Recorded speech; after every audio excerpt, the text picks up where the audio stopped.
대한민국이 이제 동유럽을 넘어 서유럽으로 수출길이 열렸습니다. 바로 그 주인공은 네덜란드입니다. 최근 대한민국과 네덜란드의 방산협력은 이제 유럽 무기 시장에 새로운 판도를 열어젖힐 결정적 기폭제가 될 것이라고 전문가들은 평가하고 있습니다. 이 흐름은 단순한 무기 수출이 아니라 유럽 내 군사 주도권을 뒤흔들 만한 의미가 있습니다. 독일과 프랑스가 굳건히 지켜온 유럽 방위 산업의 철옹성 안으로 한국이 깊숙이 침투하는 모양새라고 할 수 있는데요. 전차, 장갑차, 자주포 등 첨단 지상 무기 분야에서 대한민국의 역량이 네덜란드의 재무장 전략과 맞물리면서 유럽 전역에 한국발 기갑 혁신의 신호탄이 쏘아 올려졌습니다.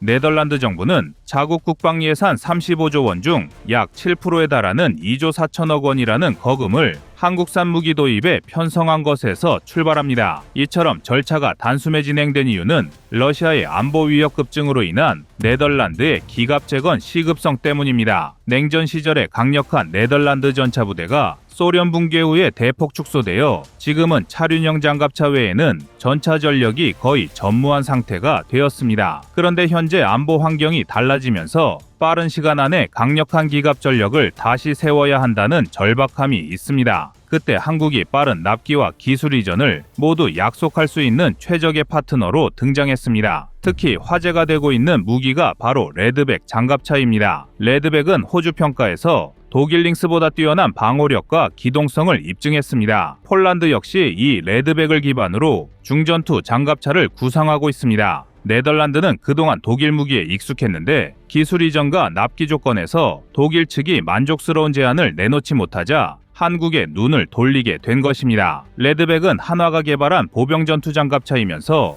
호주와의 협력을 통해 이미 검증 과정을 거쳤고 향후 확장성까지 충분합니다. 여기에 더해 네덜란드가 관심을 갖고 있는 또 다른 한국산 무기는 K9 자주포입니다. K9은 폴란드, 노르웨이, 에스토니아 등 세계 여러 나라에 수출돼 입증된 우수한 화력과 빠른 부품 조달이 장점입니다. 네덜란드가 원하는 신속한 무기 도입을 가능케 해주는 대표 사례라 할 수 있는데요. 폴란드의 경우 러시아의 우크라이나 침공 직후 212문 이상의 대규모 K9 자주포 계약을 맺었고 실제로 납기 속도가 빨라 유럽 각국의 이목을 끌었습니다. 이 때문에 네덜란드로서는 한국과 손을 잡으면 우리도 적시의 전력을 갖출 수 있다라는 확신을 가질 만한 구체적인 사례가 있었던 겁니다. 그뿐만 아니라 폴란드에서 추진 중인 K2PL 전차 사업도 네덜란드 레이더망에 들어가 있습니다. K2 흑표 전차는 이미 중동, 아시아 여러 지역에 수출되었고 지형 적응도와 승무원 편의성에서 높은 평가를 받았습니다. 유럽에 맞춰 개선된 K2PL 모델은 폴란드와 협력하여 공동 생산 체제를 구축하며 향후 주변 국가들로까지 확장할 수 있는 여지를 크게 열어두고 있습니다. 네덜란드가 이 전차 분야를 그냥 지나칠 리가 없습니다. 물론 독일 러파드 시리즈는 뛰어난 명성의 전차입니다. 하지만 생산량과 가격 면에서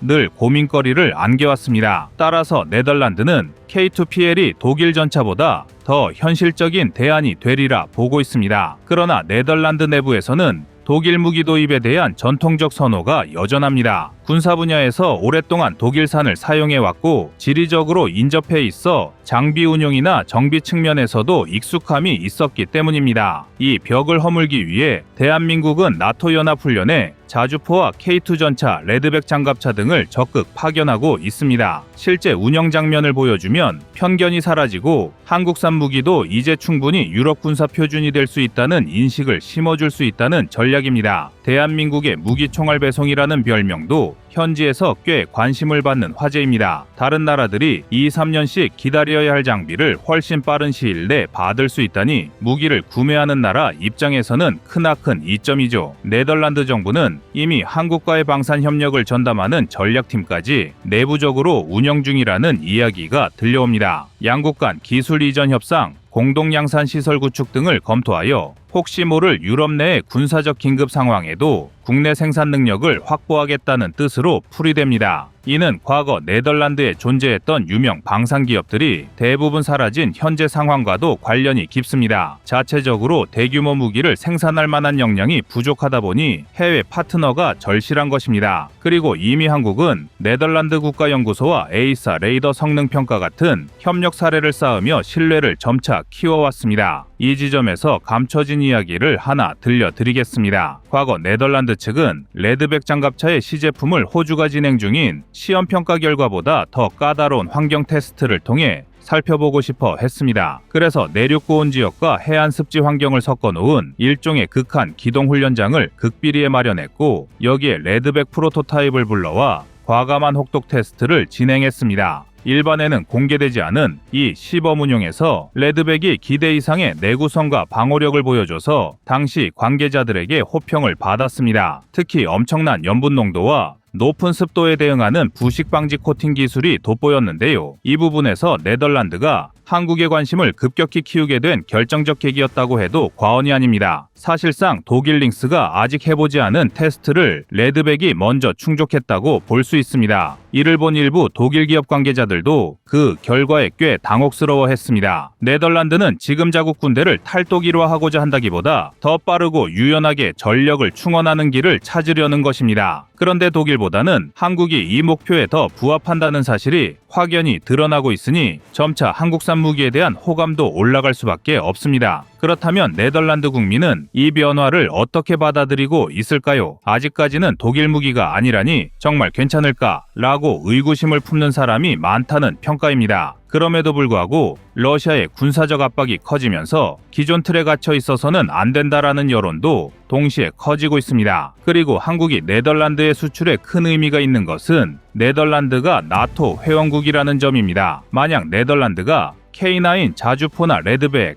K2PL을 본격적으로 도입해 나토 훈련에 투입한다면 이를 함께 사용해볼 기회가 여타 유럽 국가들로도 이어집니다. 실제 운용 성능이 뛰어나면 다른 나라들도 한국산 무기를 구매해볼까라고 생각할 수 있습니다. 즉, 네덜란드가 한국 무기를 받아들이는 순간 덴마크나 벨기에 등 주변 서유럽 국가들도 이 흐름에 동참할 가능성이 충분히 있습니다. 그러다 보면 서유럽 무기 시장에서 독일이 차지하던 지위가 흔들릴 수밖에 없습니다. 이미 폴란드라는 거대한 시장을 한국이 뚫어냈고 이 영향이 서유럽으로 흘러가고 있으니까요. 때문에 독일로서는 고민이 깊어질 수밖에 없습니다. 기술 이전 문제나 가격, 그리고 생산 속도에서 한국이 우세한 부분이 눈에 보이기 시작했기 때문입니다. 독일 측은 대체로 유럽 내부에서 무기를 생산해야 한다라는 논리로 방산 자급자족을 강조했지만 현실은 러시아의 위협에 대비하기 위해서는 빠르게 전력을 갖추는 게 먼저인 상황입니다. 네덜란드도 이 방식을 택하게 된다면 유럽 내에서 총알 배송 방산이라는 한국식 공급 모델이 확고히 자리 잡을 가능성이 큽니다. 개인적으로는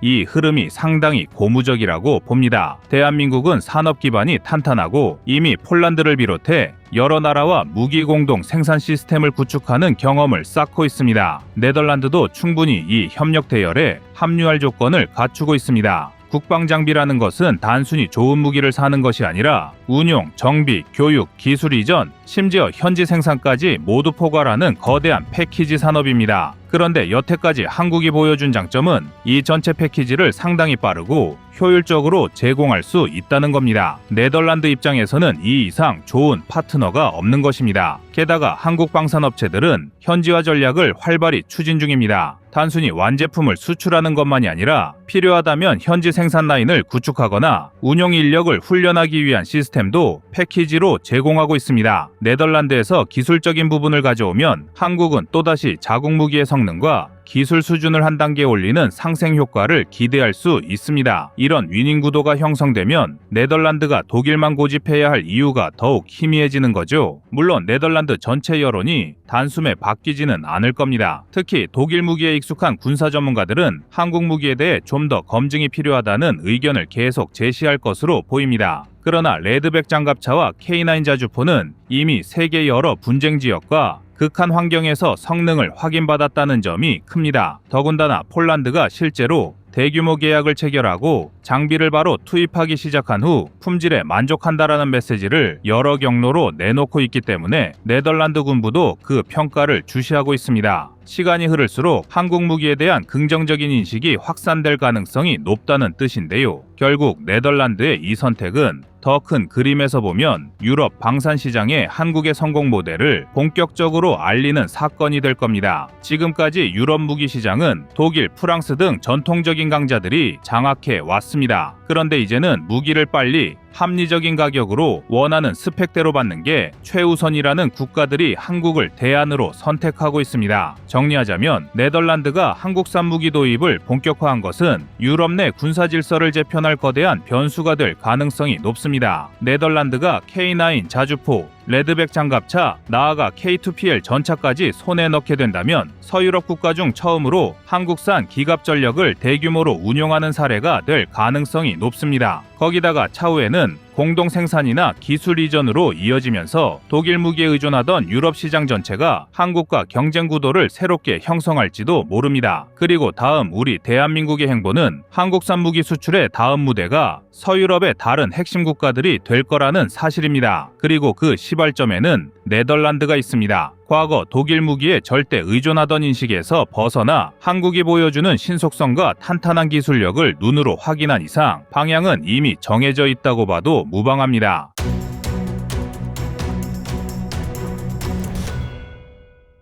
다음은 25년 3월 15일 K2 전 유럽 2000대 영상입니다. 폴란드군 당국이 극비리에 진행했던 이른바 무한궤도 유지 실험이라는 테스트가 있었습니다. 엔진 출력 변화와 하이드로뉴매틱 서스펜션의 압력 변동을 극단으로 몰아붙이는 가혹 테스트였는데 만약 궤도가 이탈하거나 주행계 손상이 생기면 곧바로 6륜 대신 7륜 주장을 다시 들고 나오려고 준비한 극한의 테스트였습니다. 하지만 K2 전차는 이 실험에서도 큰 문제 없이 주행을 이어가 결국 폴란드군 수뇌부가 한국의 K2 전차야말로 믿을만한 플랫폼이라고 결론 내린 것으로 알려져 있습니다. 먼저 앞서 언급한 수조 환경 극복 실험 역시 그런 목적이었습니다. 과거부터 폴란드는 동유럽 특유의 지형인 넓은 평야와 습지에서 최고의 기동성과 안정성을 보장받기 원했는데요. 이런 환경에서 운용하던 게 바로 소련 계열 전차나 리오파드2의 7륜이었기 때문입니다.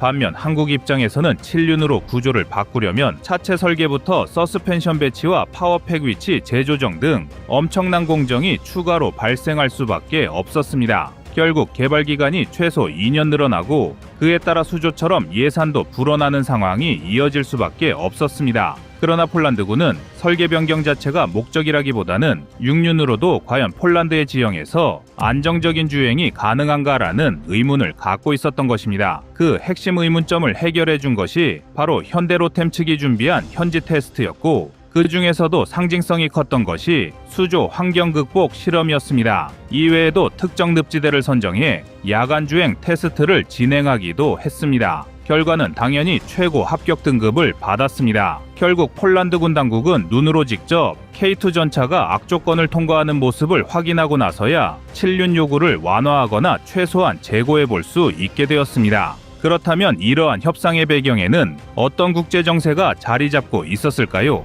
여러분도 아시다시피 2022년 우크라이나 전쟁이 터지면서 폴란드는 러시아의 군사적 위협을 실질적으로 체감하게 되었습니다. 냉전 시절에도 폴란드는 소련의 영향권 아래 있었기 때문에 과거의 경험이 주는 위기감이 다른 서유럽 국가들보다 훨씬 더 컸습니다. 기존에 운용하던 레오파드2 전차로는 더 이상 미래 전장을 대비하기 어렵다는 내부 평가가 나왔고 빠른 시일 내에 전차 전력을 대폭 확충해야 한다는 요구가 자연스럽게 제기되었습니다. 문제는 독일이나 프랑스 등 주요 유럽 국가들이 방산계약 체결에서 납품까지 시간이 오래 걸린다는 점입니다. 더군다나 전세계 무기 시장이 혼란에 빠지면서 어떤 무기를 사더라도 생산 라인 확보부터 인도 시기까지 최소 수년이 걸리는 상황이었습니다. 이런 가운데 한국의 K2 전차는 이미 양산 체제가 확립되어 있고 한국의 신속납기라는 엄청난 장점을 내세울 수 있었습니다.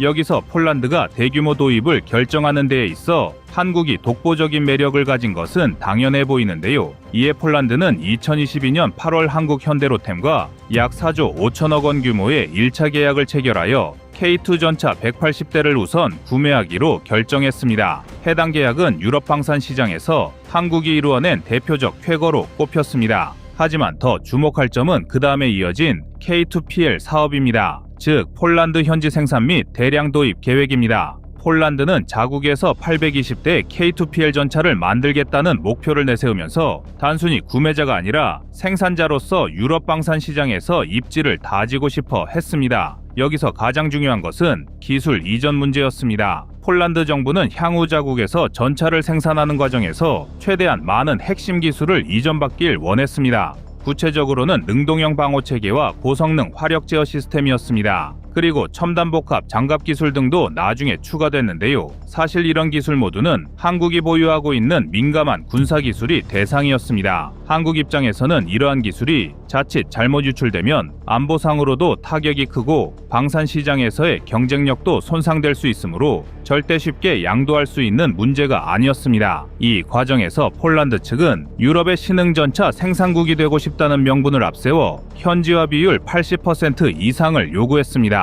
이는 사실상 설계와 연구 개발을 제외한 대부분의 생산 공정을 폴란드에서 하고 싶다는 뜻이나 마찬가지였습니다. 그러나 한국은 폴란드의 이런 요구를 현실적으로 불가능하다고 판단하여 반대했고 양측은 수차례 협상을 벌여야 했습니다. 결국 일부 핵심 기술은 한국에서 완제품으로 납품하는 방식으로 통제하고 폴란드에서는 조립과 비민감 부품 생산을 담당한다는 절충안이 도출되었습니다. 그런데 사업이 커질수록 논란도 커지게 마련입니다. 폴란드 내부에서는 처음 예상했던 예산보다 훨씬 많은 비용이 든다는 문제 제기가 계속해서 나왔기 때문입니다. 특히 폴란드 군 당국이 제안한 추가 옵션 중 하드킬 APS 원격 사격 통제 체계, 드론 공격 방해용 제머, 엔진 출력을 높이기 위한 설계 변경, 그리고 추가 장갑 적용 등이 일종의 옵션 지옥을 만들어내면서 가격이 눈덩이처럼 불어나고 있는 것입니다. 당시 폴란드 여론에서는 이렇게까지 비싼 전차가 정말 필요하냐며 차라리 다른 분야에 예산을 투입하는 게 낫지 않겠느냐는 반대 의견도 강력히 나타나기도 했습니다. 하지만 폴란드 정부의 공식 입장은 우크라이나 전쟁을 경험하며